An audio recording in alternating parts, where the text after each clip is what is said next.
All right, so welcome, Scott, my friend, to the Sawyer Hannay, the new podcast that I'm just starting. Thanks a lot for coming. For those of you that don't know Scott, Scott is the OG Instagram influencer. He was on Instagram before 99% of us even knew what the hell that app was. He's got 500,000 followers on Instagram now. He's the founder of Socality, founder of Socality House, father of two, I believe, right, Scott? Yeah, two kids. Two kids and a dad. My favorite, a dad to so many of us creators. Everybody calls you dad. All of us within the creating community. So welcome to the show, Scott. Thank you so much. Thanks for having me. And I've been on Instagram for a long time. Probably 2010 I downloaded it, or 2011, early adopter. And things have changed. You know how parents talk about, oh, back in my day, I used to walk uphill both ways. It was cold. Yep. And you're like, oh, yeah. I tell the young creators now, back in my day, we couldn't even edit a caption. Back in my day, we could only post in the square. And back in my day, we couldn't even send a DM. We had to find somebody's phone number and Skype them, you know? And so now these young kids don't know how good they have it. They can DM, they can do all these crazy things. And literally back in the day, it was such a small app that they used to send their community manager to our Socality events. And, you know, he'd come with a little book and he'd write everyone's usernames down. He wanted to know who was in the community.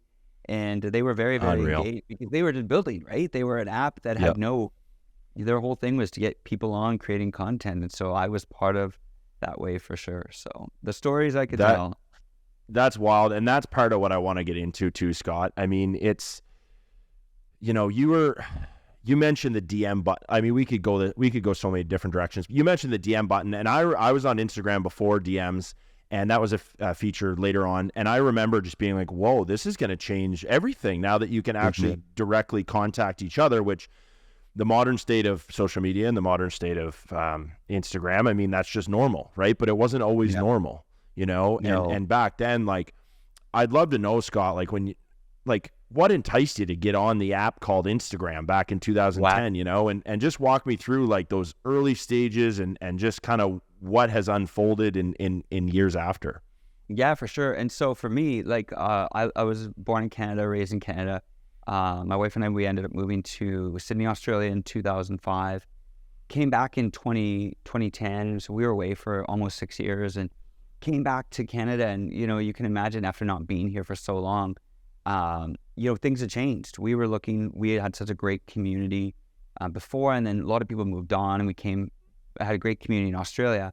And when we came back, it was just like, man, I need to start over. We needed to actually go to the bank. We were trying to get a loan out for cars, and we had to prove, you know, a whole bunch of things since we'd been away from the country for so long. So we had to prove a whole bunch of things. And one thing that I was looking for is community.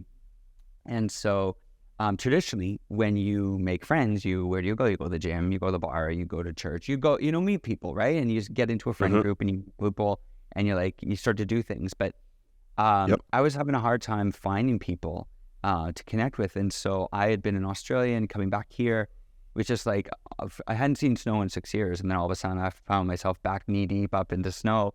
And in the mountains. Well, it'd be okay, I miss the beaches, I miss the world, you know, and no one cared where Calgary was. You know, I went from Sydney to Calgary. It's who cares about Calgary? You know what I mean? This, you know, freezing cold place in Alberta from beautiful beaches. And I just felt I had such a community in Australia. Now I just felt really isolated and alone. So one thing I started doing is I got on this app called Instagram.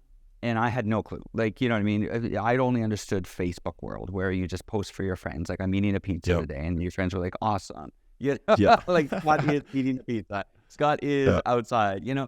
And so Instagram was the very first app that allowed people to connect with people in a particular style. So when I got on Instagram, I started to find people that were sharing really cool creative things. So I was like, oh, this is really cool. So I started going out to the mountains because I was trying to reconnect back with my world. And I was like, well, I'm not in the beaches and I'm not in Australia and I'm feeling pretty isolated, but there's these mountains, I guess, are pretty epic. So I started going out to the mountains and just taking photos on my iPhone and uploading on this app called Instagram. And I mean, they were terrible photos. They were on an iPhone 4. They're in the square. I'm editing through an app called Visco. You know, like, I mean, there's really no, like, So Visco was around back then. Yeah. Visco was around then? Visco was the OG editing app, you know, and so anybody that was cool was shooting on their iPhone 4 and editing in Visco, and that edit was something that was definitely what the creative people were using. And because I messaged someone, and Visco, you go ahead. Visco could have been the Instagram then, in hindsight, if they were starting right at the same time. It was totally. It was the because I remember messaging somebody. So I was going out and taking photos, and they were pretty bad.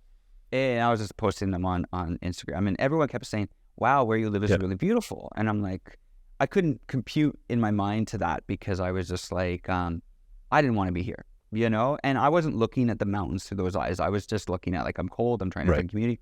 But every time I post a photo, these other creators were commenting on, like, "Wow, where you live is so beautiful." It was this world of discovery, you know, where everyone was like sharing their own backyard, and people were taking creative, cool images as versus, like, you know, Facebook was like terrible photo. Is people were trying to get a little bit more curated and share stylistically where they were from. And so people were connecting with me. I was connecting them. They're like, "Where you live is really beautiful." And I'm like, "Well, where you live is really beautiful." And we were, the only way to engage, like I said, there was no DMs. So the only way to engage was comments. And there was an app called Kik, which was kind of like I guess a messenger kind of app that you could get somebody's Kik address and message them. And so what was happening is you would find somebody, they would follow you, you'd follow them, and you'd message them on Kik, and you'd say, "Hey, do you want to collab?" And that was one way of organic growth, is you would then say, "Yeah, let's collab." You would email each other a photo, and you would do my photo, your photo, my edit. So then I would at you, and you would post it at the same time. And what it would do is just cross-pollinate audiences. So a real way to grow back then was collaborating, editing photos, and mention each other. Because, like I said, it was a world of discovery. Who's who? Like, you know, this person's cool, they live here, they live there. What happened for me is every time I posted, though, everyone would comment. And it was like this whole world of engagement that felt really like I was building a community. And so then the more I posted, the more people engaged, and I found it like really exciting. So I just kept going and taking more photos of the mountains. And what happened to me is I found myself falling in love with my own backyard.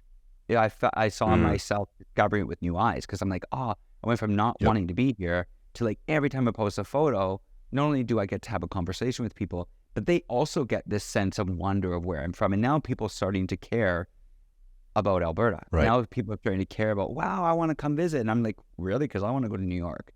I want to go to LA. You know, those are the places I want to go. You want to come here? Yeah. So back then, like, I know you identify as a photographer and influencer and things now, but influencer that term didn't even exist back then. Were you a photographer back then? No, I was never a photographer. So I became, the word influencer wasn't even around. So I was never a photographer. I didn't actually call myself a photographer until about 2016. So about 5 years after I was on the app. Because we called ourselves Instagrammers. Oh, you're going to meet this Instagrammer. You're going to meet this Instagrammer. That's what we were called. We were calling everybody Instagrammers. And that's what I called myself. Yeah. Because I never owned a camera. And it wasn't until I got a phone call from our largest telecom company that loved my Instagram, that asked me to come do a commercial with our family for a service at Rome Back Home. And then they said, "Can you take some photos as well?" And I was like, "What? Better go buy a camera." You know, and so I did. Yes, and so they did send us on a trip, and they filmed a commercial with our family that aired across Canada. Oh wow! And then they were like, I took some photos for them, and then they're like, "Oh, we loved your photos so much. We want you to shoot our next national billboard and in-store campaign." I was like, "Oh boy!" So it went from 0 to 100. 0 to 100 real quick. And that is not the normal story. I want to be clear about that. That does not. So I went from like not really knowing what I'm doing, shooting an iPhone, to like literally a commercial job that paid me really good money, where all of a sudden my work was across Canada, on billboards all across Canada and in stores. And I literally, it's so funny. They sent their marketing campaign for the first shoot. I literally just was like, "Yeah, we're taking photos," and they look, and that's good, and they left. And I finished the campaign. Wow. And so it was literally crazy story. If only it was that easy now. Like like the modern state of, you know, branding and marketing and photography and influencing, like that doesn't exist, right? Like, No. but and you say, you know, hey, you had to buy the camera. It doesn't happen for everybody, but you were a pioneer. You were one of the first on the platform. That's why you were rewarded with a, you know, maybe an easier contract to kick things off than if you started today, right? Totally. And I was making noise, you know what I mean? Like, so obviously I started growing social. And so I fell in love with photography. I fell in love with getting outside and taking those compositions, because there's people that were in love with photography way before Instagram. But for me, the discovery of it is, you know, I love people. And so the idea that it was bringing me together with people made me fall in love with the art, because it brought people together around beauty. And that was really exciting. And for me, beauty also equals experience. And so the concept of Socality came up with, like, I was looking for community, I was finding community. But then when people were like, oh, where you live is so beautiful, I'm like, imagine if you were all standing here with me. Imagine if we were enjoying this moment together. Because every time, I don't know if you're like this, but when you go to a beautiful place, the first thing you want to do is share it with somebody, right? That's the natural instinct. Yeah, of course. You go to a beautiful, you want that loved one, that girlfriend or whoever, a family member, you want to share that home with them. And so that's what it was like for me, is how can I share these beautiful mountains that I'm now falling in love with, because I wanted to be in Australia, but now I'm falling in love with my own backyard. How can I share this with other people? And then how can I partake in their own experience? So the concept of Socality was, let's do this together. So everybody was, and in those days, everybody was growing on social, but I'm like, everybody's doing it alone, but imagine if we did it together, and imagine if we took these moments that we're experiencing online.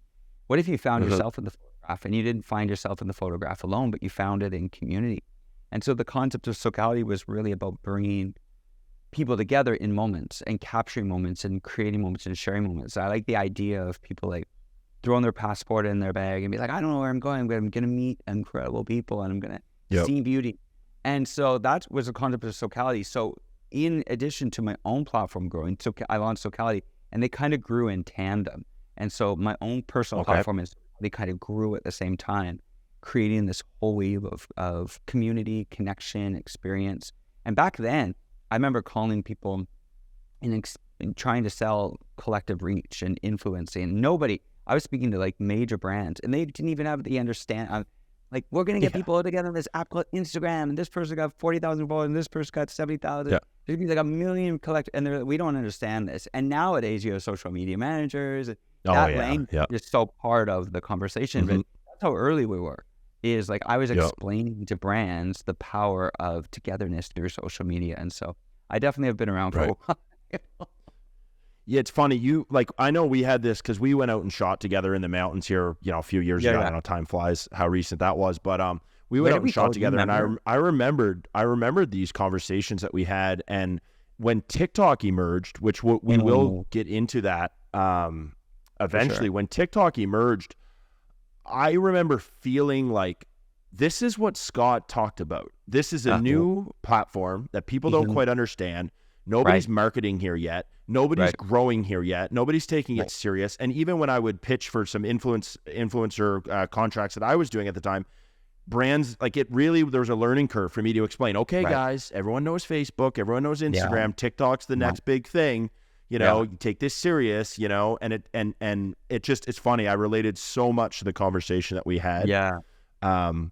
Traveling up and I mean, to your point. Yeah, go ahead. I was going to say, every app has a culture, right? Yeah. And every app has, like, I remember when I first got TikTok, I remember watching it, and I felt like I walked into the Twilight Zone, because I'm used to curated and perfection and art. And then you go to TikTok, it's like trend based, right? It's audio based.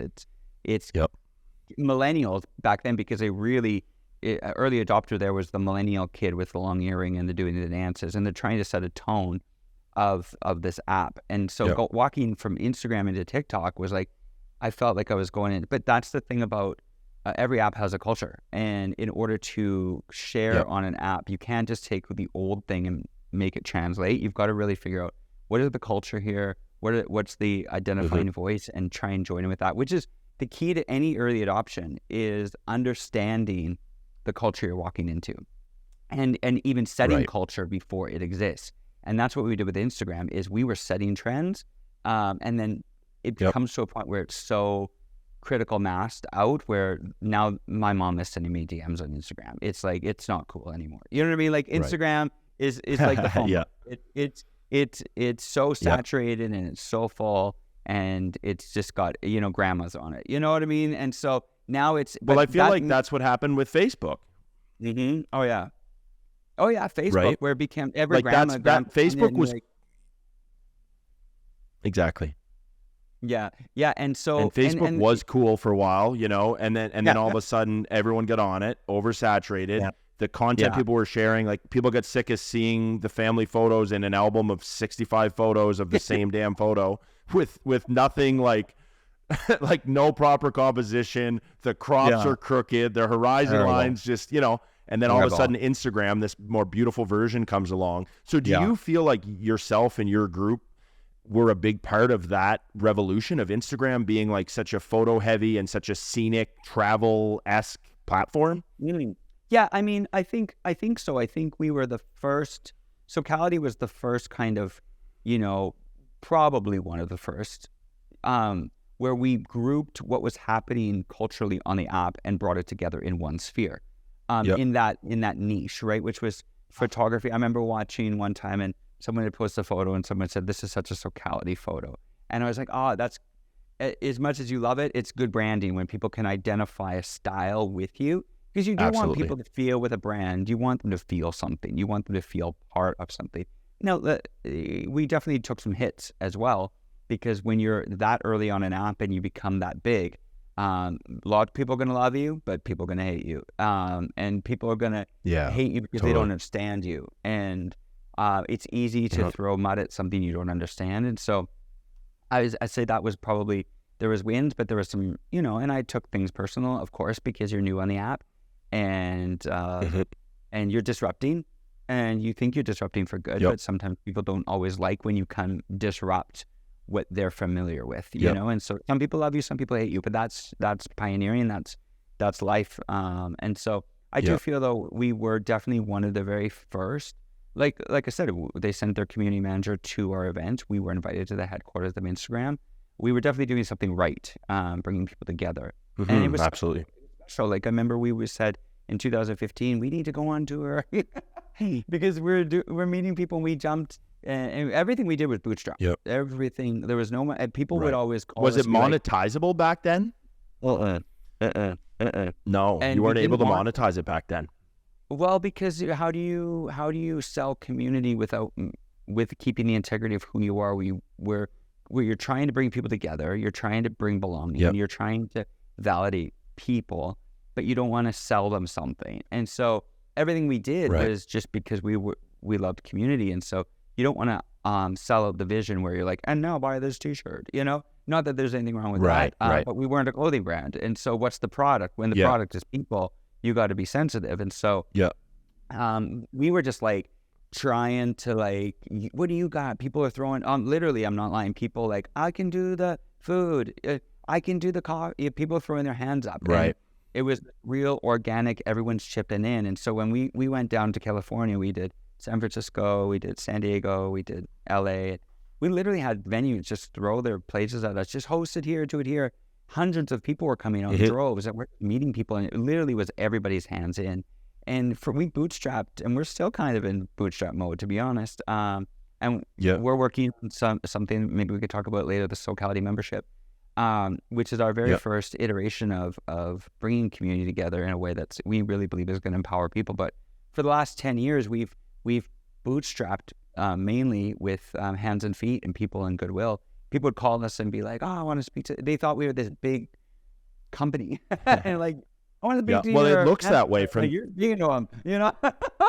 Yeah, you got him on the phone. Well, it looks that way from the outside looking in. Like, I'll tell the story about how I first discovered Socality. Like, so I was shooting. I was starting to get into photography, and I was doing that just to save money for my clothing brand. I couldn't afford to hire out photographers, so I just bought a camera and started to learn, and I started to really enjoy it. And something you touched on earlier, like, you fell in love with your own backyard. What I found with a camera is you find beauty in things that you didn't otherwise maybe see, because now you're looking at it from the perspective of, how will this shot look? Like, how will this frame look of what I'm seeing? And all of a sudden moments seem to matter more, because, you know, you're as you're driving by, you might see something that just looks great, that would look just like be a great snapshot or a great like thumbnail of a memory, so to speak, you know? So all of a sudden I started looking at my own town that way. I started driving by the covered bridges and stopping,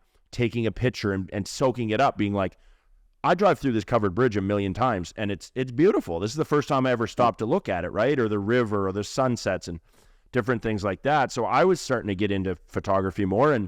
And like you mentioned, the sense of community, I was looking for exactly what Socality was. Out east, there's a small creative community, and I've connected with those guys, you know, at this point, but I was looking for something more, and that's where I discovered Socality. I said, here's a group of photographers that are like-minded, they have similar interests, they get together, you know, they do their thing, and there's a sense of community there. So that's when I, you know, followed the Socality page and became a big fan of what you were doing. And then that's when I realized, you know, that you were the one that founded it and was a part of it. And one thing led to another, and we eventually got connected. But yeah, so that's the story of how I discovered Socality. And you hit the nail on the head. I mean, I was looking for a sense of community. Yeah. And I found it with you guys. Well, people are looking for belonging, right? People are looking to be found and to be heard. And like I said, there's so many ways traditionally that you met people, in, I guess you can call it the olden days. Like I said, you go to a church, you go to a bar, you go to a gym, you go shake hands, you meet people face to face. But what social media did, and the good with the bad, of course, but is it opened up that decentralized space where all of a sudden you were entering through people's Instagram pages, entering in essence their living room by throwing a comment on, giving them a follow. You're like, who's this guy? Who's this girl? You know, you're connecting with people, and then you go. And like attracts like. You can go to a party of 100 people and you'll end up talking to the one person like you. You know, you'll end up talking to somebody exactly like you, because when you walk into a space, you can identify people that are like you, whether by what they're wearing, the way they look, their fashion, everything we do speaks, right? From the clothes you wear, everything is setting the tone. And so you'll find that one person, you'll end up talking to them, and guarantee you'll be like, I like that too. I like that too. And like attracts like. And so same as on social, you're going to find people like you that have similar goals to you. And then you're going to build that collaborative community that empowers you in your own journey. And one thing we say with Socality is, you know, the greatest opportunities that you have come by who you're connected to. And it's, you know, unfortunately it is who you know, and it's a good thing. Because who you know helps you get your foot in the door in a lot of ways, right? And people want to do life together. They want to do life with people they enjoy. And so, you know, success and all those things come from being connected to the right people. And you get connected to the right people when you start finding like-minded people. And if you are in it to help people succeed, guaranteed they're going to help you succeed. Right. Yeah. And that encompasses, you know, your entire philosophy with the sense of community. And you know, for anyone that hasn't heard of Socality, you know, we've touched on, yes, it's a sense of community for photographers, but walk me through like the actual business logistics, not the logistics, but what you guys actually physically are doing. You know, walk me through the events. I know you and I talked about it, but a lot of people listening wouldn't have heard of that. So walk me through like that component of Socality. For sure. So Socality is a creative community. That's how we, you know, and so obviously photography has been a heavy part of it because was early days Instagram. But I would say it's a creative community encompassing photographers, musicians, videographers, artists, models, small businesses, entrepreneurs, anybody who's doing anything creative that is looking for community. That's Socality. Socality is all about connecting creators and through connection and, you know, community, bringing them opportunity to step into their platforms. And so a couple ways we've monetized over the last couple of years is, first of all, through partnership. So we have a pretty robust partnership with Canon. And so we host creator events across Canada, mainly in Vancouver, Calgary, Toronto, and Montreal. And so we host creator events. And so if you go to socality.org, you can sign up for our email and you'll be notified of those creator events. And those events bring creators together in pretty awesome experiences that are private to us that allow people to connect and create together, giving them an opportunity to, you know, create some content for social media, but at the same time, content. But our next phase that we've been working on that we just launched is our Socality membership. And so that is going to be an online platform that's going to be a paid, you know, membership, but it's going to provide Global connection, it's going to provide a whole team of mentors in different categories from personal development, creativity, health and wellness, brand building. It's going to through monthly mentorship online, and then in person, because Socality is all about in person, then in-person opportunities through summits, masterminds, and retreats with mentorship. It's going to provide empowering creators, as well as indexing. And so where creators all across the globe can start to find people in their spheres, and then connecting in ways. So this membership is going to be all about belonging, community connection through mentorship with the best of the best. And so that whole model is going to also give back to the creator community through creator grants and funding and platforming. So we're super pumped to be rolling that out in 2024. Yeah, that's super exciting, man. I love that. And it's like, I love how you guys haven't strayed away from the original brand values, like the sense of community, building people up, develop it. Because I mean, years have passed. A lot of things could have changed, but I love to know that things haven't, and knowing that, you're investing in the community in the sense that offering opportunities for people to grow. And I know when we talked about, this was before COVID, we talked about having an event here in New Brunswick, because you've never been further east than Montreal, right, for one of these events. For one of the events, so I've we been were there, looking but at doing that, and we're that close to doing something with you. Yeah, and then of course the pandemic struck. But what I really liked about that one was we were all like out east. We don't have that sense of community, but we also don't have that creative hub where people could gather, and then heavy hitters like yourself. You're an OG influencer, and a lot of your friends and people that you work with and people that are speaking at your events are very experienced in the field. And I feel like the East Coast is just kind of behind the trends a little bit. So it would have been so great to have you guys come in to town and educate all the creators, and I think it would have been a great turnout. Maybe we can revisit with the new resort that I'm opening here in late this year, early next year. But yeah, what an opportunity that would have been. And that was probably my favorite part as a creator, because I wanted to learn. It wasn't even about the cool part of hosting the event. That's one thing. But another thing is like this opportunity to learn so much from people that have been there and done that, right? Totally. And I think community is something that you should never take for granted, because like at the end of the day, being surrounded by people that believe in you, that you get along with, these are valuable things. And together, I always say, if you can learn one thing, it can change your life. And so if you can take a nugget from somebody, passes on information, it could change everything for you. I was just sat around, like literally I just sat around a fire with Peter McKinnon 2 weeks ago. He came out here to shoot something, and we ended up hanging out. And, we followed each other for years, but we sat around the fire, and for 2 hours we talked, and he just was giving me insight into some things. And it's just like one thing, if you can just grab one thing from somebody that can change and apply it, it can change your life. And those things come from community.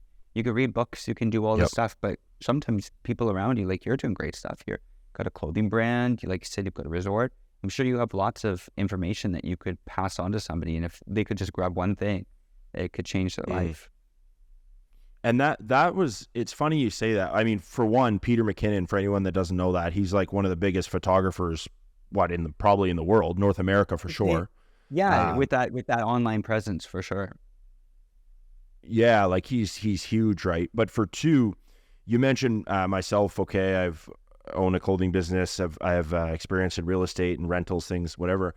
I don't. It's my day to day, so I don't feel like it's that special. But what motivated me to start this podcast was exactly that. Maybe the things that just feel day to day to me can actually help the next person. So that's why I feel it's my civil duty to kind of vocalize a lot of it, and furthermore, have people on this podcast like yourself that can help and share nuggets of your just maybe seems like regular day-to-day life for you, but it could be something that's really special or really motivating or really inspiring to somebody else. And that's the whole premise of this podcast. Like, people talk, oh, what's your plan with the pod? Like, there is no plan. I don't have ambition for this to be a giant podcast. I don't have ambition to pursue sponsorship deals, anything like that. I mean, Country Liberty's covering the cost.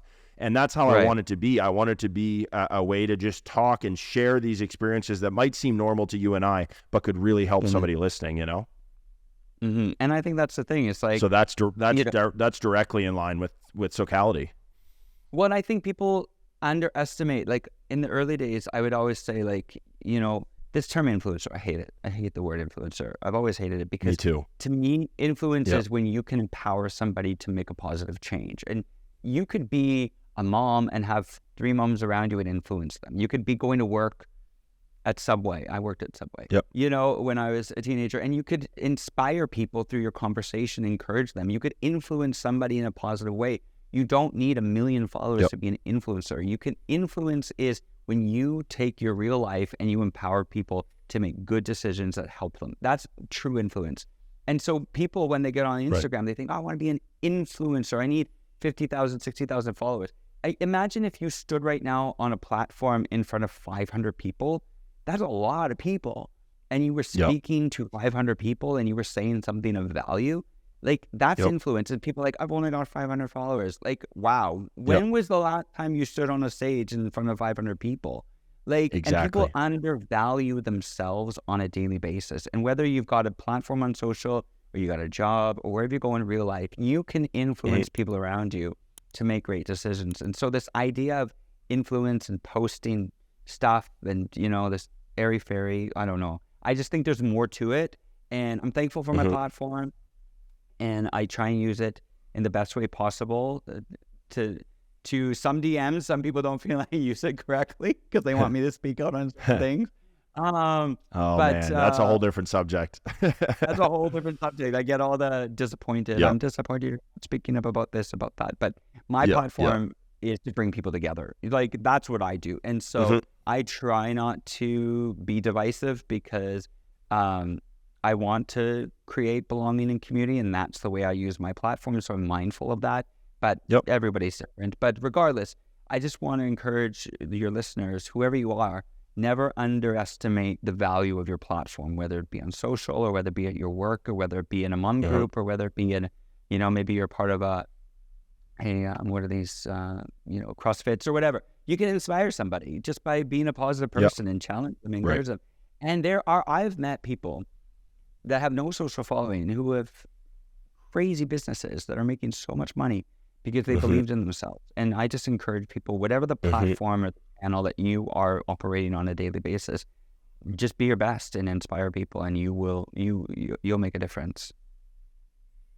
Yeah, totally. And I got caught up for a while in trying to gain the followers and trying to growth hack and trying to do this and that. Right. And it took up so much energy. It felt horrible inside, and it hurt my business negatively. Here I was thinking, geez, all I need is more followers and I'll have more business success. The two do not necessarily relate. In some cases, of course, but not. Like you said, there's tons of business people that have, multi-million dollar businesses and 43 followers. Like it and no profile picture. Like, you know what I mean? So in some senses, it's a false economy. Like, there's reality there for sure. You know what I mean? But it is a false economy, and people start to believe their own press. But the thing is, real life is when you can impact, when you can translate, when you can make a difference.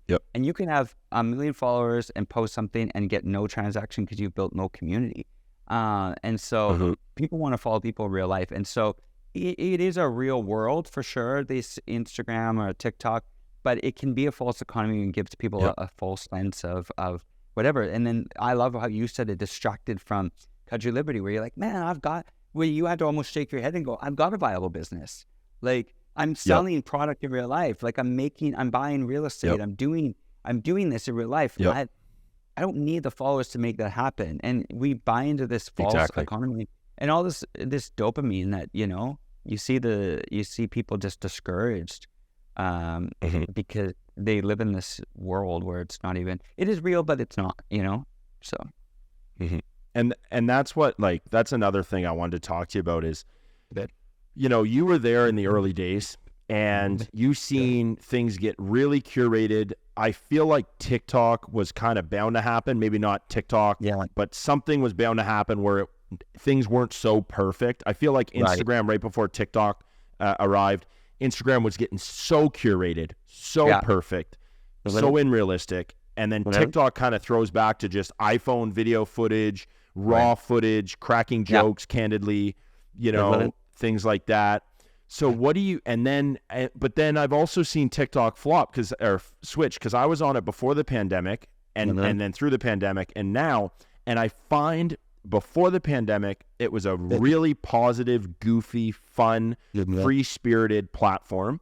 And now, just like kind of social medias across the board, I feel it's kind of a dangerous space. Like, people are coming at each other's throats. People are making videos about each other and making stuff up, and just people have realized that negative videos really resonate, so that they get the engagement, they get the followers, and then all these echo chambers. And I just feel like it's been flipped on its head. So being there in the early days, Scott, like, what are your thoughts on where social media started, where Facebook was the original, but then, Twitter, Instagram heavily influenced, and now it kind of feels like the Wild West in some senses. So what are your thoughts on being there from day one, your thoughts on the current state? I have so many thoughts on this. So first of all, people are like, oh, Twitter's toxic. An app can't be toxic. An app cannot be toxic. Right. An app is a technological device where people can engage. People are toxic. And what people bring to it is ultimately a reflection of humanity. And so if something's toxic, it's because we've made it toxic. People get toxic because, exactly like you said, they want growth, they want clout. They're willing to walk on people and say, I'm going to do this duet with somebody and throw my 2 cents in because I'll go viral. And they know that if you engage in the comments, it pushes out the algorithm. It comes from our own desire to be somewhat the center of attention, And so, first of all, apps are not toxic. And people can and people cannot be toxic. It's all like I said, every app has a culture. So every app will be subject to the culture that people create. So if we don't like the way Twitter feels or Instagram feels or TikTok feels, we have to look at ourselves. Like, you can't look at Elon. You can't look at Mark Zuckerberg. You have to look at yourself. Right. And they're like, why are they not, monitoring this? You want them to monitor human behavior? The idea is crazy. It's called, if you're a good person, there's a life lesson your mom told you. If you don't have anything nice to say, don't say it at all. Don't say anything at all. And the lesson that you need to ask yourself before you hit post is this kind? Is this nice? Is this self-gratifying, or does it actually help move people forward? And if the answer is no, then don't post it. But people get lost. And so my encouragement to people is, we are victims of the own culture we create. And so if you said, oh, TikTok was fun, and I'll tell you what happened. Critical mass happened. Your mom got, your dad, political pundits got on. People got on where business coaches and gym fitness and all that. It's Instagram, but we're just creating it in a different manner. It's the same person, just it looks different. It's not really different. It's just what you're sharing is different and how you share. And it's the same person. And so everything becomes, like, I was talking to someone that actually works at Instagram, and they said, oh, TikTok will have the exact same problems we have.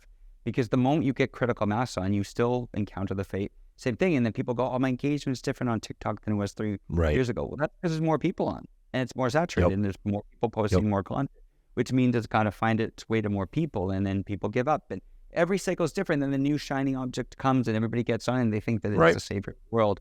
But it will eventually end up in the same predicament. So that's a lot of way to say that we create the culture we want to be in. And so if we don't like it, we have to look in the mirror and go, it's not Mark Zuckerberg, it's not Elon, it's not Jeff Bezos, fix it. It's our human condition. And so we create the world we live in. So that's a lot of that. Yeah, I couldn't agree more. And it's funny. Especially your generation, but mine too.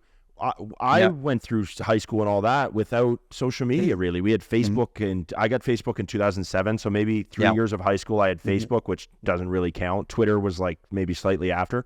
So we've lived without it, and now with it. But the next generation is born into it. And for them, I feel like, I remember when I was supply teaching in 2017, the little elementary school kids, they wanted to grow up to be famous YouTubers. When I was that age, I wanted to be a hockey player or a police officer or whatever, right? Exactly. So they're born into it, and unfortunately, like you said, before you hit post, you have to think, like, is this kind? If my mother was looking over my shoulder, would she be upset with me posting this or whatever, right? But I feel like the question is, before people hit post now, is will this go viral? Have I checked the boxes for the algorithm? Is this controversial, especially on TikTok, is this controversial enough to get 300 comments of people arguing? And I've seen influencers have fake accounts and comment on their own main page, comment just to create controversy in their own goddamn comments. And it's like, and it's all perception and illusion. This is fake, but people are loving it, right? And I've heard about this, people that do that. And that's the thing, is like, this is why political pundits, they choose a hard left or a hard right, because it does work. It works when you say something shocking. And I could do that. I could say a lot of things that were shocking, but all I would do is isolate people and then create an echo chamber, and then all of a sudden get crazy engagement on the pain points that I know, push people. And that's how, if you really want a successful career, just start speaking divisive, and you will become a pundit, and you will become, but I don't have the emotional and mental capacity for that in my life. Me neither. Not only that, it's not what I want to do. I want to bring people together, and I want to bring conversation, and maybe it's not as sexy or cool, but at the end of the day, I that's just me. I believe in belonging. I believe in community. Right. We all have different values and feelings, and if I can create a space where people feel safe, that's what I want to do. There are things that work, and I know that they work, and you could do it. But at the end of the day is there are people that do that. And the thing is, I do want to tell people that things will change, and they might be like, I'm in TikTok and I'm TikTok famous. Things will change. The world will move on. And like you said, we knew a world without social media, and there will be a world where it is different. And I think the one thing that creators need to always be on the front foot of is the next thing, because your next thing might look different. You might be a social media influencer now, but you may not be a social media influencer in 3 years. You might be something else. You might be an entrepreneur. You might be a business owner. Like, I was watching this clip, and this is a major throwback, but Much Music. For people that are familiar with Much Music, there's a documentary out now. But in the 80s and 90s, the way Much Music was like this epicenter of, like, they created in Toronto this amazing music channel. They had VJs hosting live. They had thousands of people on the street. They had every famous artist through those doors. They had Speaker's Corner, which is a way for people to engage. And if you think about it now, those were ways that we were engaging just on that channel. Like, you got musicians, you got live television, you've got people being able to give their feedback. That was social media. And then as social media came, Much Music ended. And now they're making a documentary about this time. But you can be in the midst of something where there's millions of people and be like, this is insane. And it will come to an end. It will dissipate, and there will come a day where that, thing, that wave you're riding, will no longer be a relevant channel. And that's the same thing with Instagram and TikTok. As technology changes, the moment that the scroll is over, and the moment people engage in a different format, we're seeing VR, the moment things change of consumption is when channels die. And so if you are on social media and you think that you're pretty special, my advice to you is you better be thinking about the next thing, and you better be on the front foot of the next wave, because you can become irrelevant just as fast as Blockbuster became irrelevant in Netflix. And Netflix that's who I thought of when you were telling that story, was Blockbuster. And totally. I would second, like, if you're a hotshot on Instagram or TikTok right now, you have to be looking for the next thing. My advice would be, you better be humble, and you better not burn any bridges. Because right now you're on top of the mountain, but you can fall off that mountain. And if you burn all your bridges on the way up, man, it's a long fall to the bottom, and that would certainly be my advice. Be careful who you root to on the way up the ladder. Kids are going to see them coming down. And so you gotta make sure that you are a good person. You're always investing in people. Your heart is in the right place, because you can go viral for all the wrong reasons and everyone will remember it. And so, if you're a community builder and you're building into people, then on the next big thing, there's going to be people that can help you on the way up. And so my advice to people is, if who you are is who you are in any sphere, whether you're that person on Instagram, TikTok, or the business world, and you are creating culture with every time you enter a room or every time you enter whatever, and that person that you are will be loved or hated, and so you are creating your own life that you want to live. And so if you're setting that tone for your life, regardless of whatever channel it's coming through, you're going to be able to take that into the next opportunity. And so I'm always looking ahead. I'm always looking for the next thing. You know, obviously I'm active on social, but there's a new wave coming, and people need to be mindful and be ready for it. So.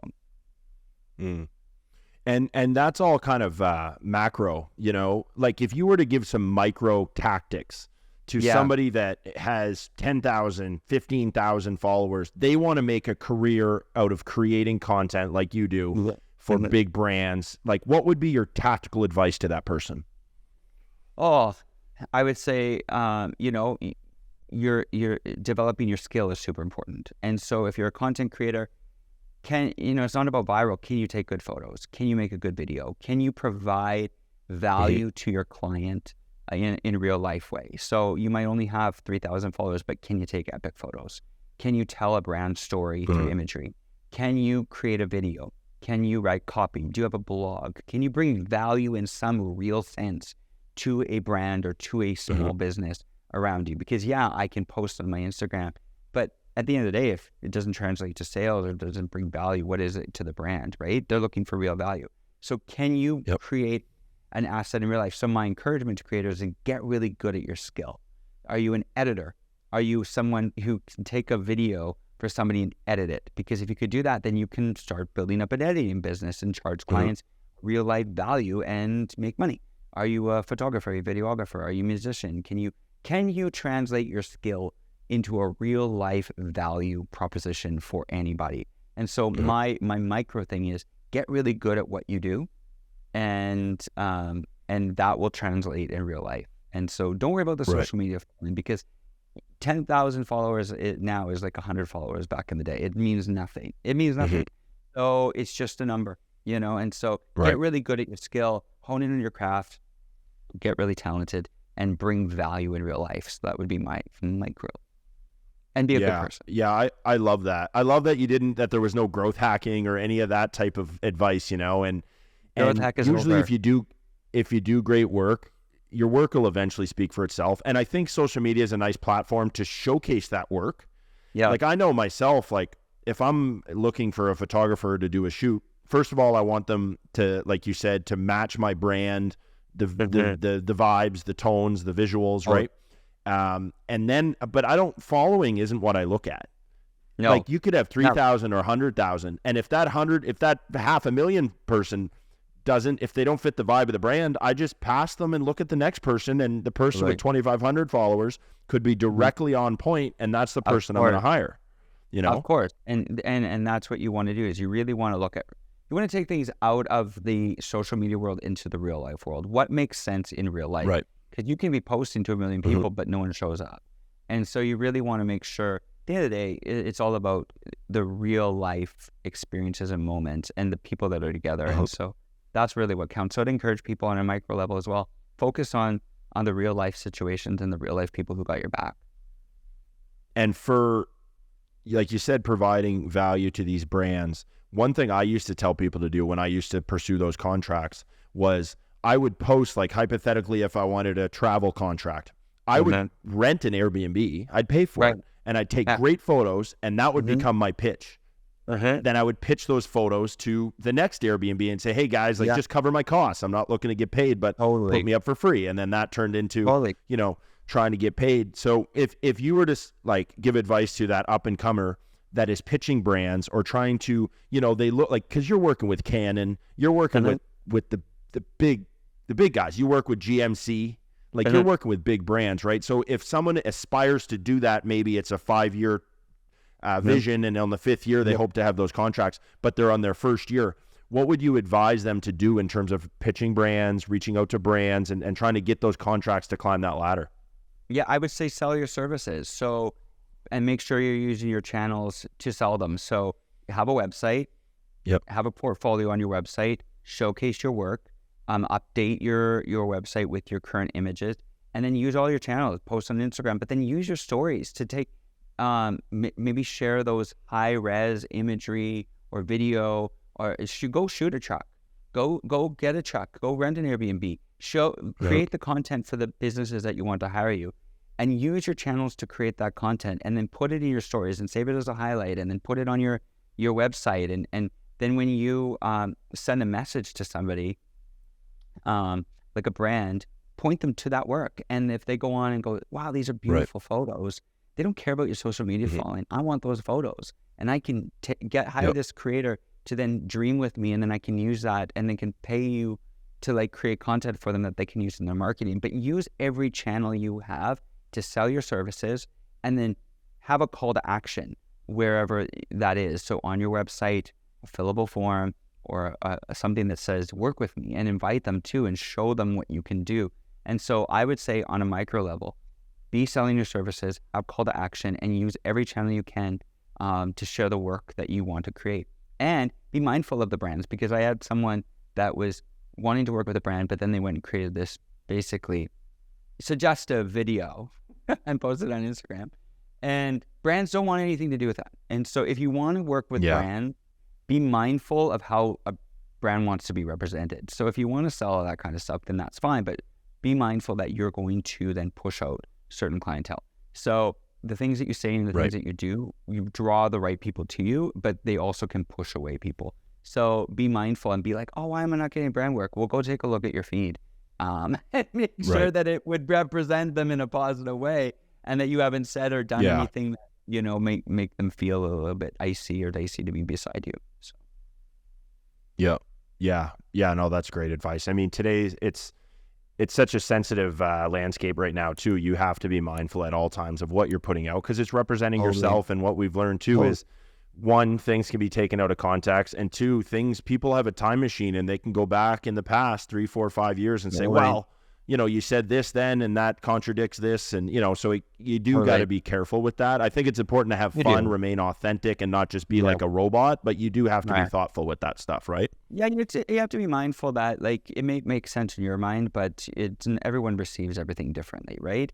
And that's why I'm careful about what I say online, because there are people out there that you don't want to offend people or hurt people, you know, and sometimes things get misconstrued when it's online, and you didn't mean it that way, but you know, you just got to be sensitive and so be mindful. But yeah, you're right. People have a time machine, and you know, no one's perfect. We got to forgive people for sure. People make mistakes, but at the end of the day, if you're rip roaring, you're eventually going to hurt somebody.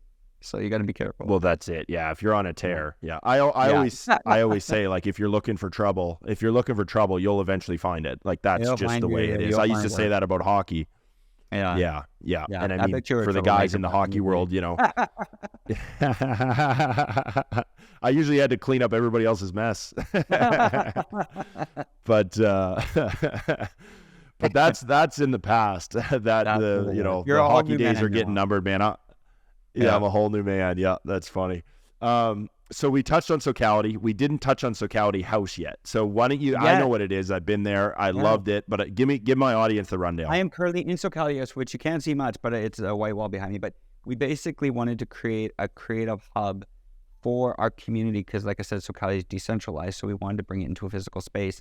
So we got this awesome little spot in Calgary on 17th Avenue, this little white house, and we came and we retrofitted it and built the cafe inside. We built the whole backyard with a real wood fireplace.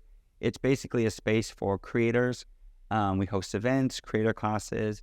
We have the cafe, which we've kind of pivoted a bit to be more like, in line with our events. But basically a space where people could connect, build community, and have real life experiences. So it's a brick and mortar version of Socality. And so I'm really proud of it. And we're going to be doing a lot of content in here. A lot of the content for our membership is going to be filmed here, as well as when we bring people into the house. Like, we've got good friends that come into the city, bring them here for key events, creative classes. And it's just a real hub for the community. So if you're following along, check out Socality, check out Socality House, and sign up for our email, because our email is where we're going to be really sharing about the membership, which in the new year is going to really be how Socality operates, is through membership and through mentorship and bringing people together in a powerful way. So, Yeah, I think that's so cool. Like, when I went down to the shop, I was so impressed. It's a prime location, first of all. Prime location. And it's a beautiful house. Like, how old's the house? It's like 100 years old. And most people, like, when they, find these cool spaces, they just go to Value Village and get like an old couch and make it kind of, they think they're making it cool. But we hired a designer. We got it totally restyled, redialed in. And we brought that whole sense of places when we travel, like go to New York or LA, those spaces that we go to when we travel, we've tried to bring that here in our city. And it is one of those spaces. It does not feel like Calgary at all. It feels very like New York, very LA. And so we went all out trying to really style it. I love the style of it. And I mean, I knew it would be good because it's a house full of creative people. You know, of course it's going to be beautiful. I really like, in particular, the photo wall, the Polaroid photo wall. I think is really cool. You take pictures of different people that have been through the doors, which is it. We take tens of thousands, if not hundreds of thousands of photos, and how many get printed? You know, not that many. Exactly. And you know, so it's nice that you just instantly take a photo of that moment. It goes up on the wall, and you know, when I visit again next time, I'll see my photo up from my last visit, which was, I think, a summer and a half. Like I think that was last summer. Do you still have the mullet? Oh yeah, I still got the mullet. Yeah, it's under my hat. I think you had the mullet in the thing, so you're up there on the wall with the mullet. Oh, probably. Yeah, yeah, and then the backyard is a vibe. You got the fairy lights, which are perfect. You got the fireplace. It's just such a nice, cozy outdoor space. Yeah, we were really, it's really great. I was really impressed by that. It was just a gravel pad, and then we were really inspired by a place we went to, New York, called Saturdays, and they had this really cool backyard, and it was just like, we were really inspired by that place, and so we brought that kind of here in our own version, but it's like wood benching, fire pit, plants. It's just kind of a hidden gem with a lot of sunlight and a space where people can vibe and chill. We've had live music concerts. We've just had a Halloween party. Apparently they tore it up. I wasn't here, but it was a bit of a wild night. You didn't get dressed up?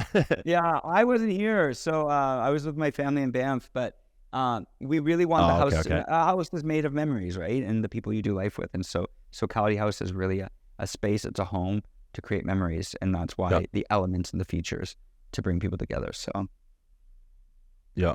Oh, I love that. I got to ask, so you gave me the update on Socality. What's new for that? What's new for you? What's new for Scott? What are you working on? What's new for you? My life isn't such a, I always feel, because when you're an individual creator, that's all you focus on. But for me, I've got my family, I've got, Socality, then I've got my own personal photography business, then I've got Socality House. So sometimes it's hard to really identify what you want to do as a creator. Right now, I'm just focusing 100% my brain on the Socality membership because we really want to bring value to the community. I personally would love to step more into YouTube and just start sharing those stories more on YouTube. Everyone's like, why aren't you on YouTube? Yep. Well, it's anything you do requires work, and so you want to do it well. But for me personally, I'd love to really start really activating my YouTube, telling better stories, and taking people on that journey with me. So for me individually, I'm going to see how that goes. But yeah, right now I'm really focusing on the membership and really focusing on making sure that space, as like you said, I'm a pioneer. And so part of me wants to grow into, how do I grow out of that space where I was an Instagrammer to a photographer? How do I grow into that space now where I'm a mentor and empowering people and finding those young voices and creating a platform that makes a way for them? And so I think the next phase of my life is all about mentorship, is about empowering people and creating a platform for people to shine. And, I feel like I had my day in the sun when it came to Instagram, and I'm still there. Yep. But I really want to create an opportunity for the next, I call them the Socality of the new class, and create a platform for them. So for me, the next phase, I would say maybe through YouTube and through mentorship and helping people find their voice. So I'd be happy with that. Cool. Cool. I love that. Yeah. Thanks a lot, man, for taking the time coming on. Why don't you let everyone know where they can find you? Like, drop your handles, drop your links, things like that. Yeah. Where can we find you? First of all, this little wispy hair is just getting its own little star right there. I had them. I had a bit of a flow going on. I chopped it a bit. Yeah, I can see some wings back there. I can see it. Yeah, I can see it. The wings help you fly, right?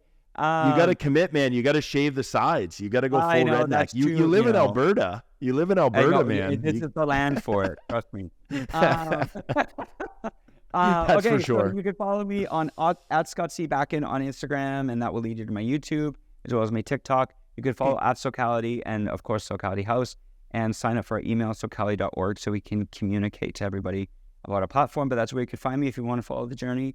I'd love to have you there.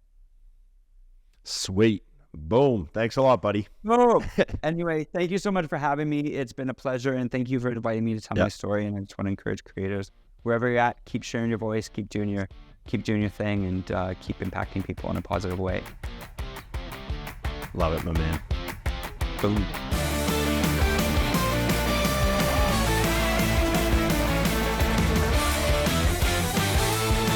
The Sawyer Hannay Show.